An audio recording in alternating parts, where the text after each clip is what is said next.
기도하시겠습니다. 성령님, 더욱 큰 은혜와 능력으로 함께해 주시기를 원합니다.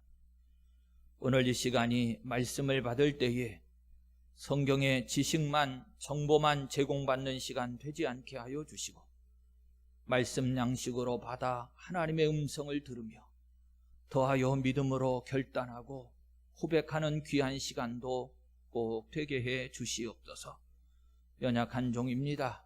들어서 사용하실 때에 오직 복음 진리만 전하는 나팔수로 쓰임받게 해 주시옵소서.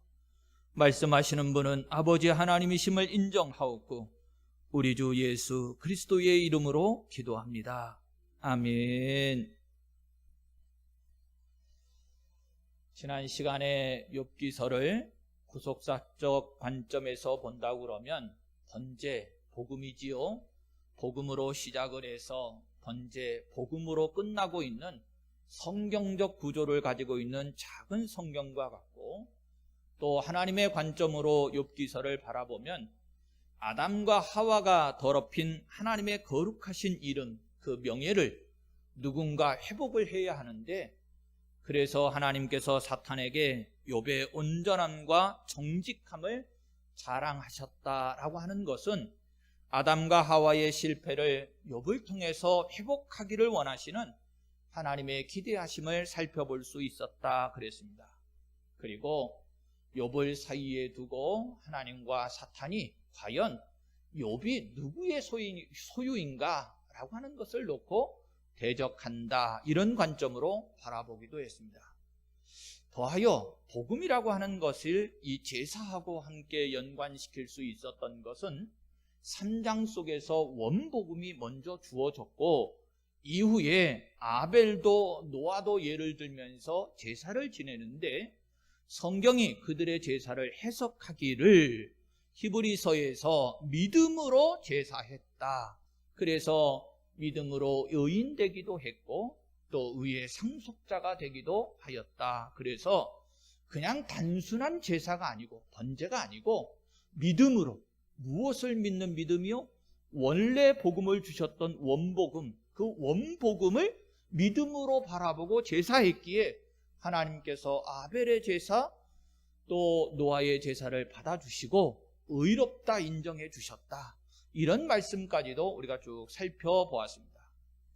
제가 앞서서 전체적인 것을 살필 때에 욥기서는 시편이나 잠언서와 같이 어떤 문학적 형식을 띠고서 기록된 성경인데, 그러다 보니까 내용 측면에서는 우리가 상당히 문학 작품으로서 쉽게 받아들여질 수 있는 그런 내용과 형식을 가지고 있지요.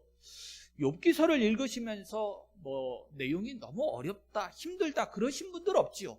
이야기 형식으로 자연스럽게 흘러가는 성경인데, 그럼에도 불구하고 그 흘러가는 말씀들 속에서 우리에게 부여해주는 의미가 있는데, 오늘도 성경의 말씀을 쭉 그래서 따라서 읽어가면서 우리에게 주시는 내용들을 살펴보도록 하겠습니다. 6절부터 시작할 텐데요, 6절부터 12절까지는 욥의 온전함과 정직함을 자랑하고 계신 이 하나님에 관한 내용을 좀 중심으로 살펴볼 수 있습니다. 6절에 보니까 하루는 하나님의 아들들이 와서 여호와 앞에 섰고 사탄도 그들 가운데 온지라, 이렇게 기록을 하고 있어요. 자, 성도 여러분, 저도 어렸을 때 이 성경을 읽으면서 좀 고개가 갸우뚱거려지는 내용들이 있었거든요. 여기 하나님의 아들들이 등장을 해요. 하나님의 아들들 도대체 누굴까? 누구를 가리키고 있는 것일까? 라고 하는 부분이거든요. 앞서 제가 아벨이나 노아 등을 예를 들어 드렸습니다만, 욥도 하나님께 번제를 드리지요. 그런데 이 번제를 그냥 제사가 아니고 원복음과 연결시켜서 살펴보아야만 우리가 성경적으로 해석이 가능하다, 바르게 해석할 수 있다, 이런 말씀을 드렸지요.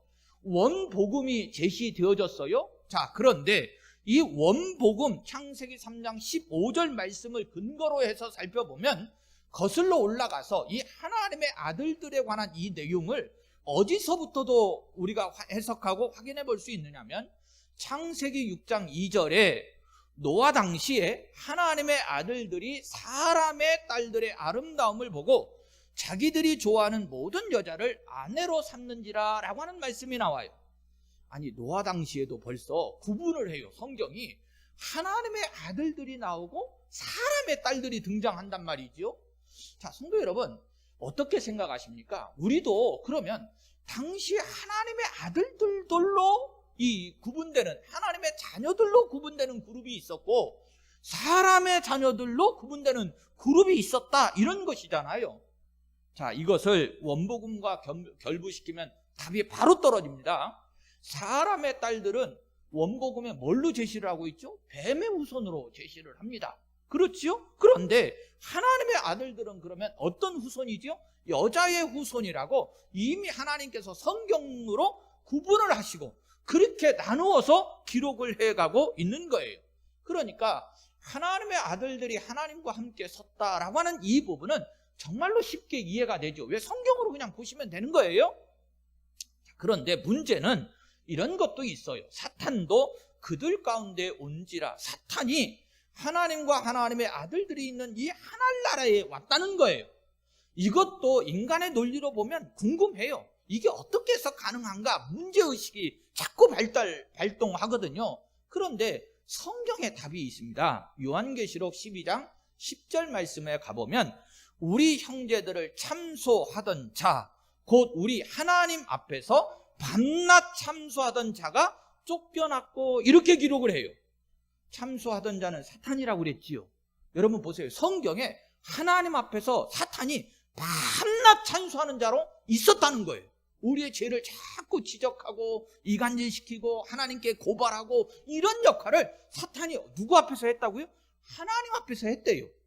하나님 앞에 사탄이 있을 수 있느냐 없느냐, 그거 저 잘 모르겠어요. 인간의 논리로 자꾸 죄악성으로 윤리도덕으로 구분하려고 하지 마시고 성경이 그렇게 제시를 합니다. 그렇죠? 성경이 그렇게 말씀을 하고 있어요. 자, 그런데 하나님 앞에서 참소하던 자, 이 사탄이 그러면 무엇이라고 자꾸 참소를 했을까? 그 근거를 제시를 했을 게 분명한데, 여러분, 이게 성경적인 전체적인 맥락 속에서 보면 하나님은 의로우신 분이지요. 의로우신 분은 하나님이 이미 말씀하신 것, 또 하나님이 죄다라고 하는 것, 선이라고 하는 것을 분명히 구분하셔서 의로운 것에는 상을 주시지만 죄악된 것에는 반드시 징벌을 하거든요. 자, 그런데 사탄 입장에서는 우리 인생들을 보면 이미 죄인 되었잖아요. 그러니까 밤낮 찬수하는 게 뭐겠어요? 하나님이 선언하셨잖아요. 하나님의 법이 있으시잖아요. 하나님이 세우신 것이지요. 먹는 날에는 반드시 죽으리라고 하셨는데 이제는 반드시 그 죄값을 치르게 하셔야지요. 그러면서 날마다 참수하는 거지요. 우리의 죄성을 우리가 사탄이 더 잘 알고 있잖아요. 그러니까 밤낮 참수하는 거예요. 자, 그런데 이 참수하던 자가 쫓겨났다고 기록을 하네요. 자, 그러면 이것도 궁금해져요. 도대체 언제 쫓겨났을까? 여러분, 성경에 자세한 기록은 없지만 우리가 문맥적으로 살펴보면 우리의 죄가 다 해결되고 나면, 해소되고 나면 사탄이 하나님 앞에 있고 싶어도 있을 수가 없네요. 왜?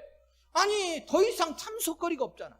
죄 문제가 다 해결됐지요? 자, 그러면 죄 문제를 가지고 늘 하나님 앞에 참소했는데 죄 문제가 해결되고 나면 사탄이 거기 있을 이유가 없으니까 쫓겨나는 건데, 성도 여러분 한번 생각해 보세요.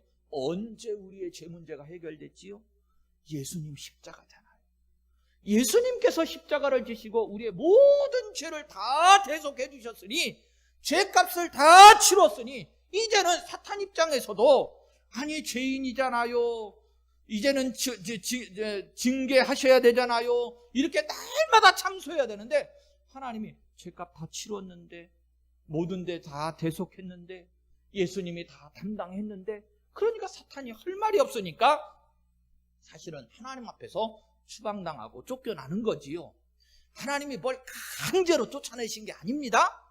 당연히 하나님이 하셔야 될 일을 행하심으로 십자가를 통해서 모든 죄값을 다 해결하셨기에, 공의를 행하셨기 때문에 이제는 사탄이 그 앞에 더 이상 있을 수가 없으니까 물러나는 거예요. 자, 그런데 이 말씀이 나왔으니까 너무 아쉬워서 조금 더 연결을 좀 하고 싶었어요.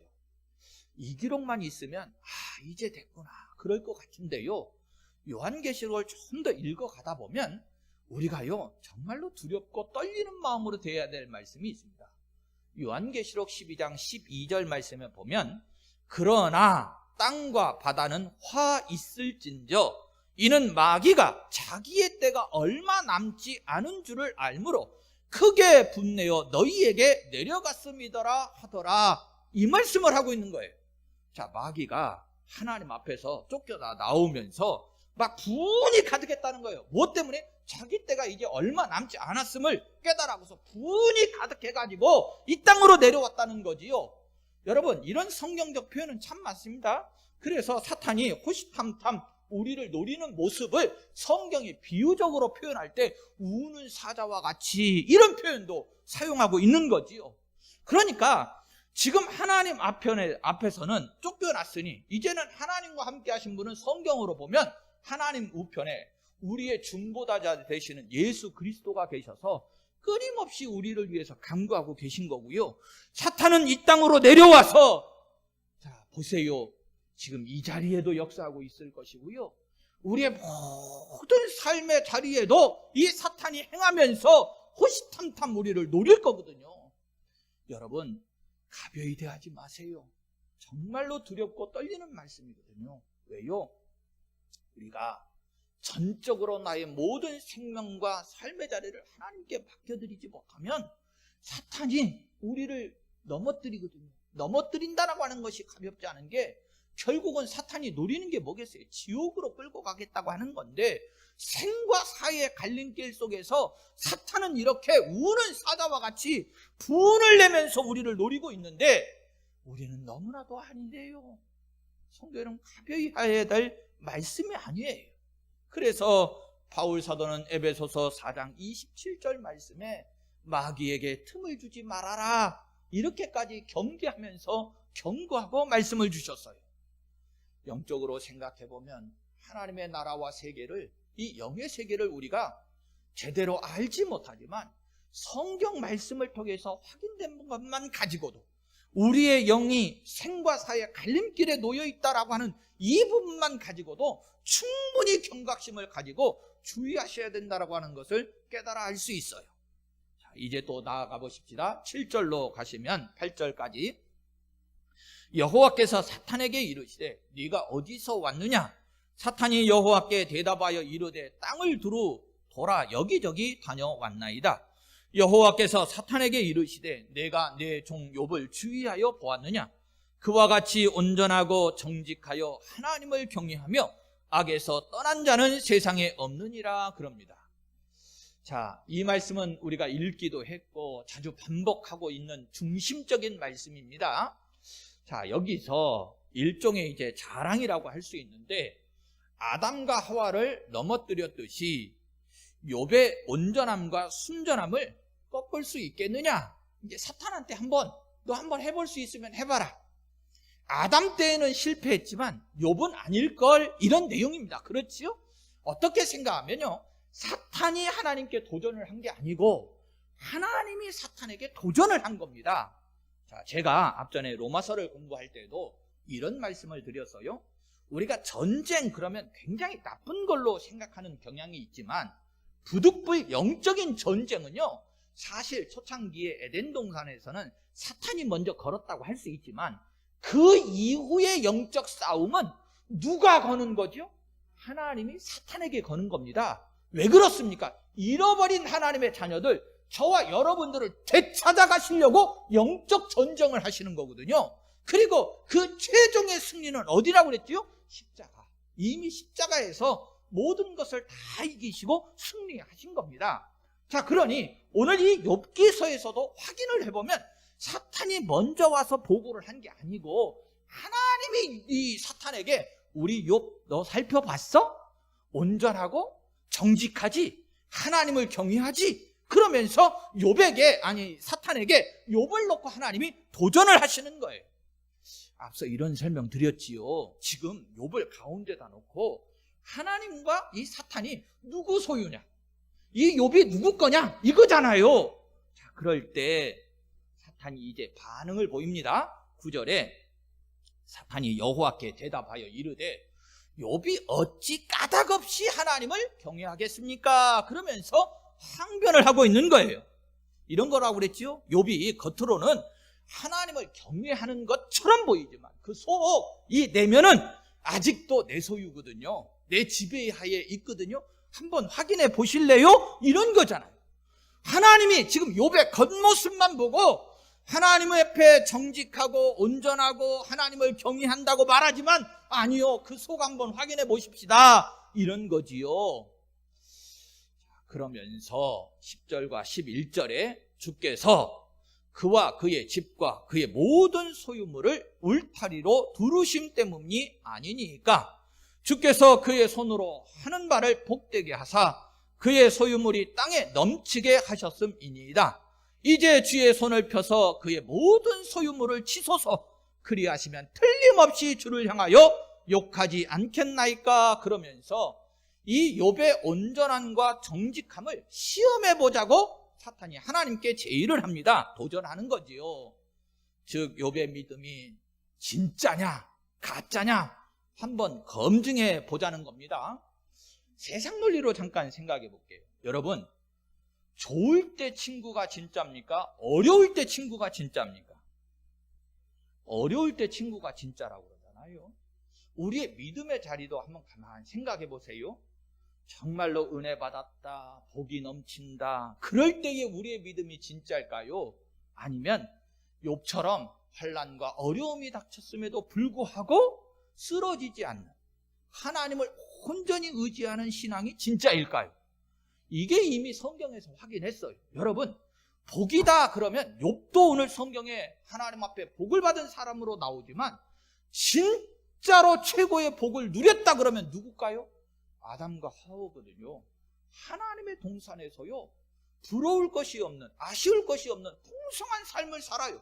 자, 그럼에도 불구하고 우리가 비교해보면 이런 복을 받았으면 하나님 앞에 절대로 배신하지 않을 것 같은데, 그런데 첫사람 아담과 하와는 어떻게 되지요?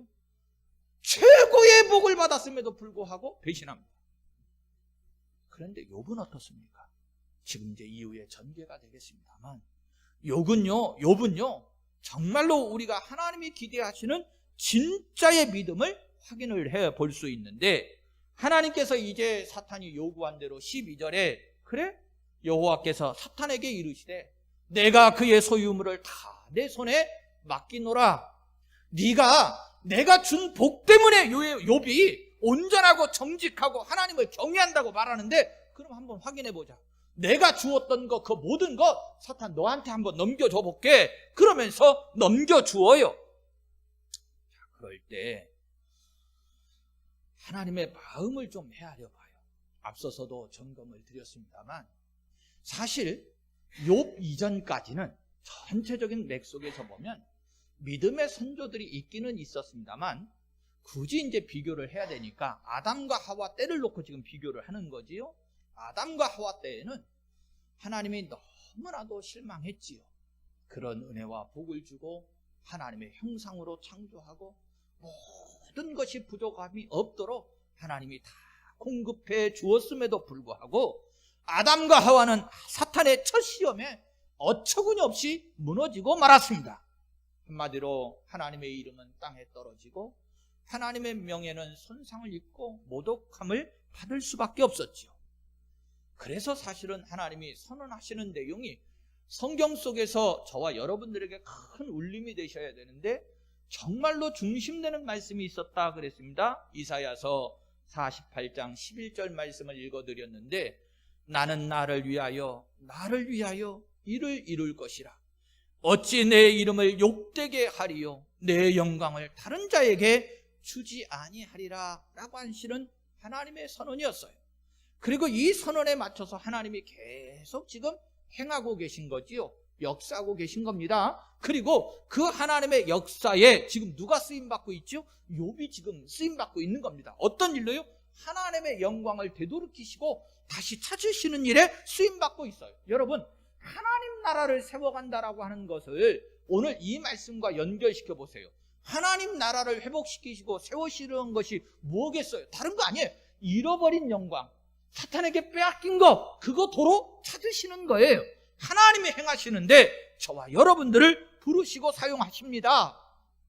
이 점이 사실 성경 중심인데요, 성경 마지막 책인 계시록에도 분명히 나타나는데, 여러분, 결박해서 무저경에 가두어 두었던 사탄을 잠시 잠깐 놓아주는 모습이 나옵니다. 사탄을 이 감옥, 지옥에다가 가둬놨다가 마지막 때에, 예수님 오시기 전 마지막 때에 잠시 잠깐 풀어주는 모습이 나오거든요. 이걸 성경적으로 해석을 해야 되는데, 왜 풀어줬을까? 왜 놓아줬을까? 이거거든요. 하나님은 모든 것을 억지로 하지 아니하십니다. 하나님이 힘이 있고 능력이 있다고 해서 사탄을 바로 그냥 굴복시키시고 무슨 세상의 폭군처럼 하시는 것이 아니고요, 정도를 따르시거든요. 이 욥의 상황과 똑같은 상황으로 한번 전개시켜 볼 수 있는데, 하나님은 이기시더라도 정정당당하게 이기시기를 원하는 거예요. 자, 욥에게 모든 것을 내어주시지만 하나님은 무엇을 알고 있죠? 욥이 하나님을 아담과 하와처럼 실망시키시지 아니하시고 하나님을 다시금 기쁘게 하실 것을, 기쁘시게 해드릴 것을 잘 알고 있었어요. 그러면 이 마지막 때에 왜 사탄을 놓아주었을까? 그것도 다른 것 아닙니다. 여러분, 욥의 때와처럼 한번 하나님의 자녀 삼으시고 믿음의 사람 된 이들, 이제 내가 예비한 하나님 나라 천국에 들을 이들, 너 한번 가서 미혹하고 시험해봐. 넘어질 줄 알아? 내 자녀들 이제 날 거야. 이렇게 욥의 때와 같이 정정당당한 승리를 이루시기를 원하시는 거지요. 그래서 사탄한테 잠시 잠깐 놓아주면서 너 가서 한번 미혹해봐라. 하나님이 얼마나 자신감이 드시면 그렇게 하셨겠어요?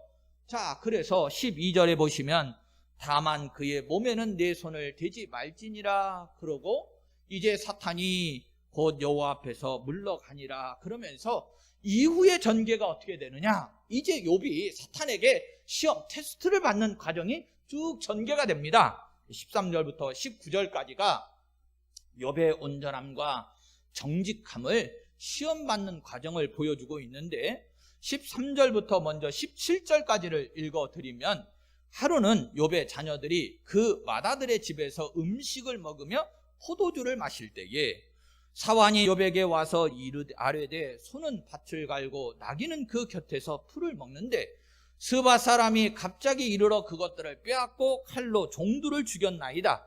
나만 홀로 피하였으므로 주인께 아뢰어 왔나이다. 그가 아직 말하는 동안에 또 한 사람이 와서 아뢰되 하나님의 불이 하늘에서 떨어져서 양과 종들을 살라 버렸나이다. 나만 홀로 피하였으므로 주인께 아뢰어 왔나이다. 그가 아직 말하는 동안에 또 한 사람이 와서 아뢰되 갈대아 사람이 새 무리를 지어 갑자기 낙타에게 달려들어 그것을 빼앗으려 칼로 종들을 죽였나이다. 나만 홀로 피하였으므로 주인께 아뢰러 왔나이다.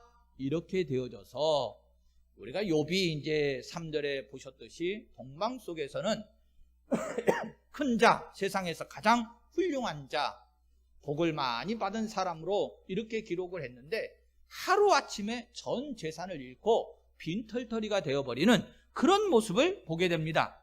자, 그리고 18절부터 19절 말씀을 보면 그가 아직 말하는 동안에 또 한 사람이 와서 아뢰되 주인의 자녀들이 그들의 맏아들의 집에서 음식을 먹으며 포도주를 마시는데 거친 들에서 큰 바람이 와서 집 내 모퉁이를 치매 그 청년들 위에 무너짐으로 그들이 죽었나이다.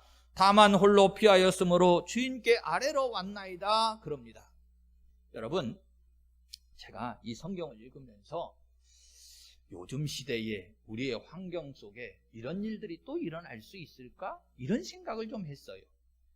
16절, 17절, 18절 말씀을 보면 욥의 시험이 이렇게 기록됩니다. 그가 아직 말하는 동안에 그러면서 닥쳐와요.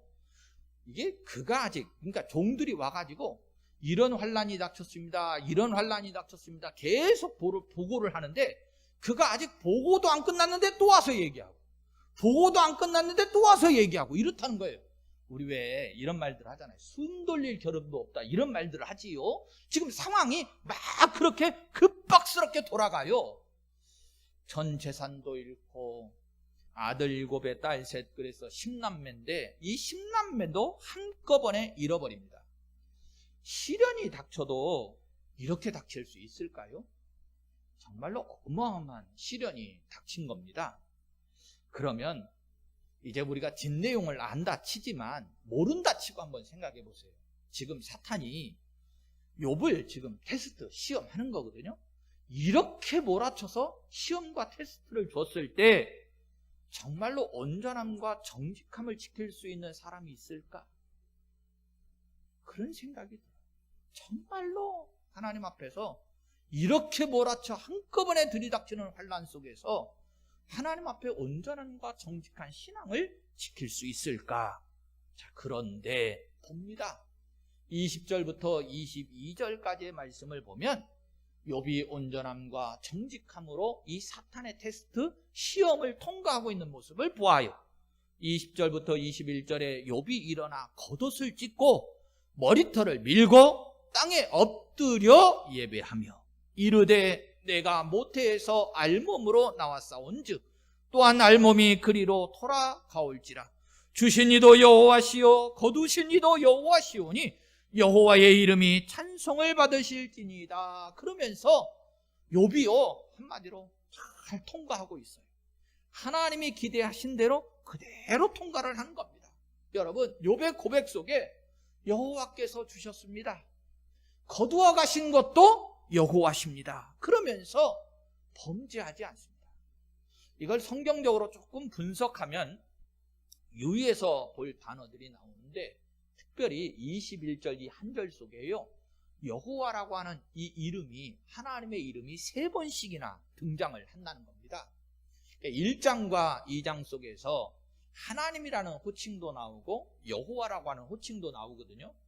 시간만 되면 제가 신학적으로 좀 분석을 해드리고 싶은데 그럴 시간이 안 되니까 다음에 제가 시간을 내서 이 내용은 좀 자세히 말씀을 드릴 텐데, 간단하게 설명을 하면 하나님이라고 나올 때는 창조주긴 창조주로서의 하나님의 모습을 그릴 때 하나님으로 나와요. 그런데 이 여호와라고 하는 이름이 나올 때는 구속사를 이룰 때 다시 재창조, 파괴돼 버리고 잃어버린 것을 하나님이 구속사적으로 다시금 세우시는 재창조의 역사를 이룰 때에 여호와라고 하는 이름들이 등장을 하게 됩니다. 유의해서 좀 볼 필요가 있고 많은 은혜가 되는 내용인데 이거는 나중에 제가 시간을 내서 확인을 시켜드리겠습니다. 자, 그러나 우리가 이제 여기서 명심해야 될 핵심적인 이 말씀이 여호와의 이름이거든요. 여호와의 이름은 욥기서에서 계속 중심에 자리 잡고 있고 강조하고 싶은 내용인데, 아담과 하와 때는 여호와의 이름이 모독을 받았지요. 너무나도 안타까워요. 그런데 욥은 혹독한 시련 중에도 여호와의 이름이 찬송을 받으실지니이다 그러면서 그 이름에 합당한 찬송을 돌리고 있다는 거예요. 너무나도 상반돼요. 여러분, 섰을 때 넘어질까 조심해라 그러지요. 그리고 부자가 천국에 들어가는 것이 낙타가, 약대가 바늘기로 들어가는 것보다 어렵다는 말씀을 해요. 여러분, 이게 이제 일반 영적인 부유함을 표현하는 말씀이 아니고 우리가 세상적이고 육적인 부유함을 말씀하고 있는 내용입니다. 아담과 하와는 누릴 수 있는 모든 부유함을 다 누렸어요. 그런데 쓰러졌어요. 욥은요, 잘되고 형통할 때를 말하고 있는 게 아니에요.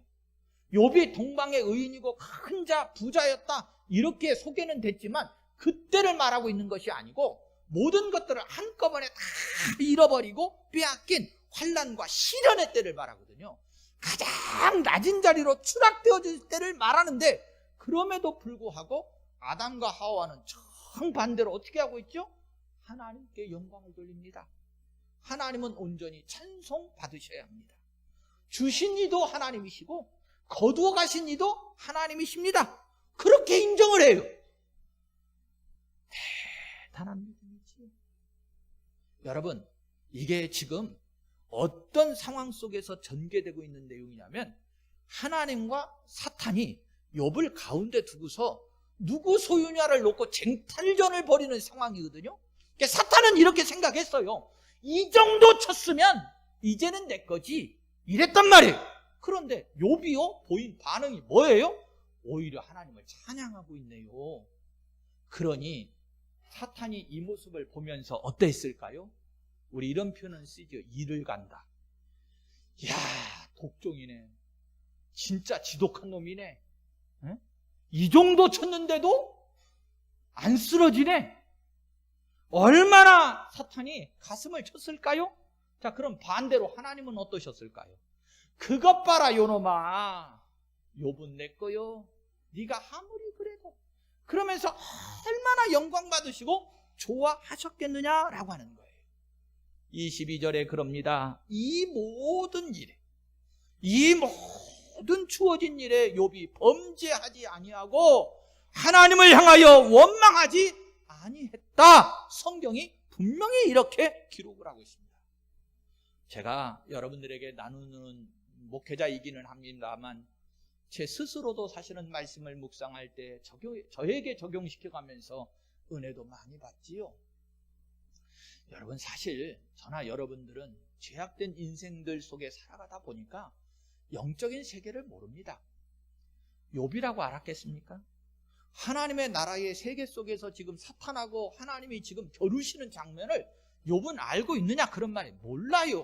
모르는 상황이거든요. 저와 여러분들도 마찬가지지요. 그냥 늘 우리에게 주어진 일상의 삶을 우리도 살고 욥도 살아가고 있어요. 그냥 평범하게 살아가고 있는 겁니다. 자, 그런데 욥은요, 그 일상의 생활 속에서 자신의 온전함, 정직함을 지켰고 욥의 신앙에 대해서 옳다, 인정함을 지금 받고 있는 겁니다. 저는요, 성경적으로 이런 생각도 많이 했어요. 신구약 성경을 보면 정말로 신실하신 하나님의 종들이 참 많이 나오거든요. 특별히 하나님 앞에 크게 쓰임받았다라고 하는 이 믿음의 선진들 치고요, 환난이 없었던 분들은 거의 없습니다. 특별히 복음을 전하는 일에 선지자로 쓰임받았었던 일들의 큰 인물들을 보면 다 아픔이 있고 환난과 박해를 겪었었거든요. 자, 그런데 그들이 믿음의 선진들로 성경이 기록됐다는 얘기는 결론은 뭐냐면 그 환난과 박해 속에서도 여호와의 이름이 찬송을 받으실지니이다. 거룩하신 여호와의 이름에 영광을 돌렸다는 거예요. 할렐루야. 이게 믿음의 사람, 믿음의 선진들의 모습이고 오늘 우리가 욥을 통해서도 확인해 보는 겁니다. 자, 욥도 그렇고 저나 여러분들도 그렇고 이미 우리가 죄인이기 때문에 마땅히 받아야 될 형벌입니다. 마땅히 받아야 될 환난과 공고예요. 자, 그럼에도 불구하고 여러분, 이런 환난과 곤고가 주어졌을 때 하나님을 불평하고 원망하고 낙심하고 실족하는 이들이 있는가 한 반면에 그 속에서 하나님의 섭리와 손길을 인정하면서 내가 죄인이니 당하는 건 맞습니다. 하나님의 이름은 그럼에도 불구하고 영광 받으십시오. 그러면서 그 환난과 박해 속에서도 찬송하고 영광 돌리는 이가 있다는 거예요. 지금은 성경은 욥을 통해서 저와 여러분들에게 뭘 증언하고 싶은 거예요? 너희들도 내가 기대한다. 이미 돌아온 탕자로서 내 품에 왔으니 이제 이후에는 욥처럼 내가 너희들도 기대한다. 본래 땅에 떨어져 버린 내 이름 내가 도로 찾기를 원하는데 너희들을 통해서 내가 영광 받기를 원한다. 할렐루야. 그래서 저와 여러분들이 비록 환난과 곤고가 있다 할지라도 믿음의 선진들이 보여주셨던 것처럼 우리가 합당히 해야 될 것은 무엇이지요? 주신 이도 하나님, 거두어가신 이도 하나님. 하나님은 찬송 받으십시오. 할렐루야. 그게 우리에게 합당한 모습입니다.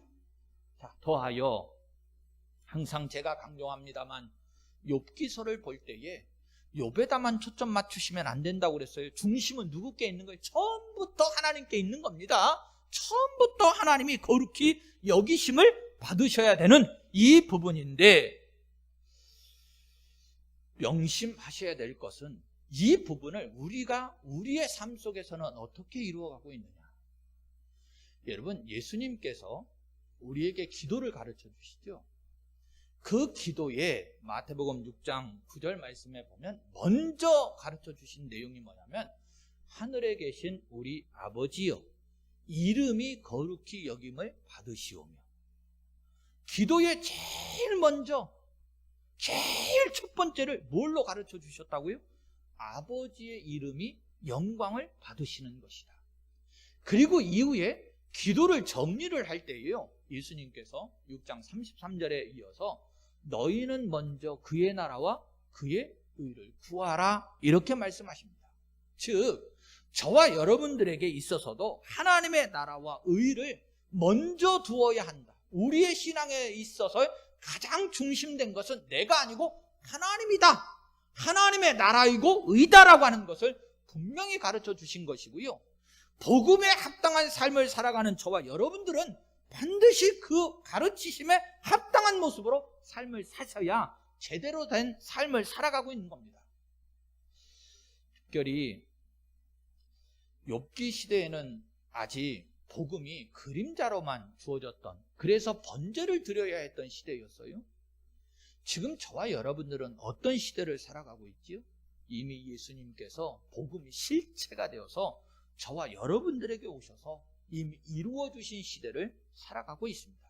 그러면 욥기의 시대의 사람들이 하나님 앞에 더 합당한 모습이어야 맞을까요? 아니면 예수님 이후의 시대를 살아가고 있는 저와 여러분들의 모습이 더 하나님 앞에 합당해야 될까요? 그림자를 보고 살았던 시대에 욥도 이런 신앙을 보여주고 있는데 실체가 되셔서 예수님을 바라보고 있는 이 시대의 우리가 욥과 같지 않다면 얼마나 안타깝겠습니까?